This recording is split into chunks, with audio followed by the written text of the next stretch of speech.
नमस्कार, आपका स्वागत है हमारे चैनल रास्ते पर। आज हमारे साथ मौजूद हैं छत्तीसगढ़ के माननीय मंत्री राजेश अग्रवाल जी। चलिए जानते हैं उनकी सोच और अनुभव। हमारे साथ बने रहिए।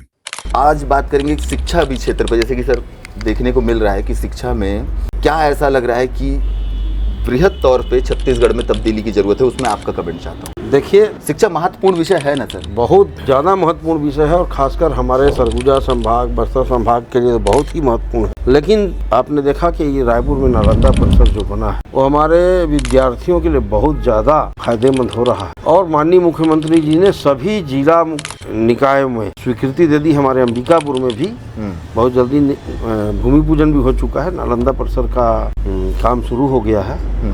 निश्चित रूप से उसके बनने से हजारों बच्चों को एक स्थान पर आगे की पढ़ाई के लिए, कोचिंग के लिए सभी सुविधाएं मिलेगी। काफ़ी उससे सहूलियत मिलेगी और लगातार शिक्षा के क्षेत्र में हमारे मुख्यमंत्री जी लगातार ध्यान देकर काम कर रहे हैं। सरगुजा की अगर स्पेशल बात करें तो कला के क्षेत्र, सांस्कृतिक, जैसे आप पर्यटन, संस्कृति, कला, तो इससे संबंधित कोई कॉलेज नहीं है सर यहाँ? देखिए, कला का तो मेरे को लग रहा है खैरागढ़ के अलावा कहीं और कॉलेज नहीं। अभी हम लोग प्रयास करें।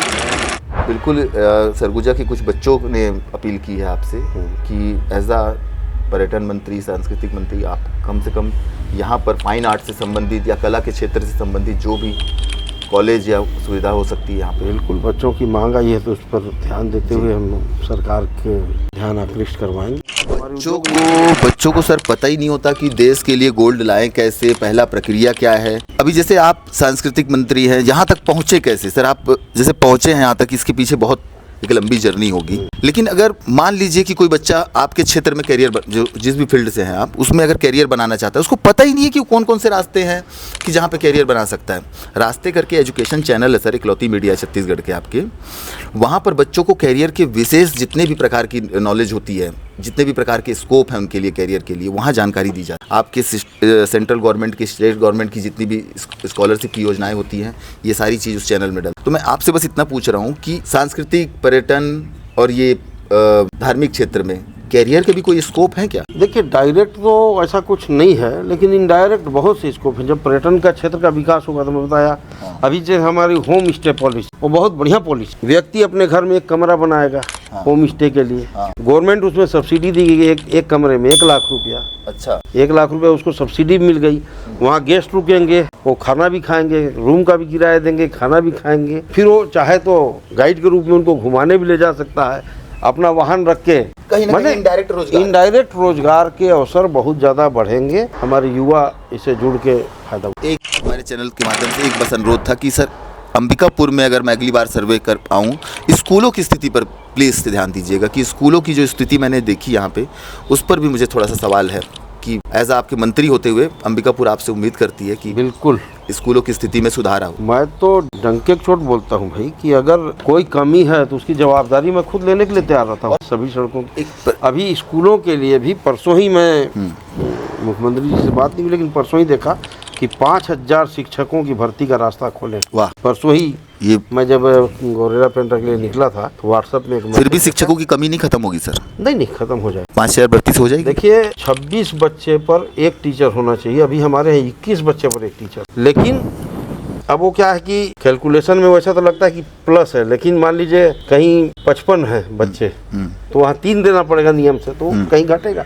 लेकिन ये 5000 शिक्षक अगर भर्ती हुए तो काफ़ी हद तक शिक्षकों की कमी उम्मीद की जा सकती है। लेकिन मेरा सर्वे ये रहा है सर कि शायद ही कोई ऐसे स्कूल मिले होंगे कि जहाँ पर शिक्षकों की कमी ना हो। ये मौजूदा स्थिति है। नहीं, अभी युक्तिकरण से थोड़ी सी समस्याएं दूर हुई है। पहले क्या था, अधिकतर शिक्षक लोग अपने शहर के आसपास ही करवा लेते थे, जिससे गाँव में दिक्कत रहती। अभी थोड़ा सा फर्क पड़ा है और ये भर्ती हो जाएगी तो और ज़्यादा। शहर के आप एमएलए भी, आप तो कलेक्टर साहब, या बहुत सारे ऐसे योजनाएं हैं जिसके माध्यम से बच्चों को कैरियर के कितने स्कोप होते हैं ये तो पता हो स्कोलों में। बच्चों को यही नहीं पता है कि 12वीं के बाद क्या क्या स्कोप होते हैं लाइफ में। नहीं, अभी 2 साल से तो लगातार हम कैरियर काउंसलिंग के क्षेत्र में कुछ होना चाहिए। बिल्कुल होना चाहिए। और 2 साल से हम लोग लगातार स्कूलों में भी इस चीज़ का प्रयास कर रहे हैं। एक तो व्यक्तिगत मैं खुद अभी भी कई स्कूलों में जाके बोल के आया हूँ कि 12वीं की परीक्षा, 10वीं की परीक्षा आने वाली 2 महीने पहले से एक घंटा का कोचिंग, और वो कई स्कूलों में चालू उन्हीं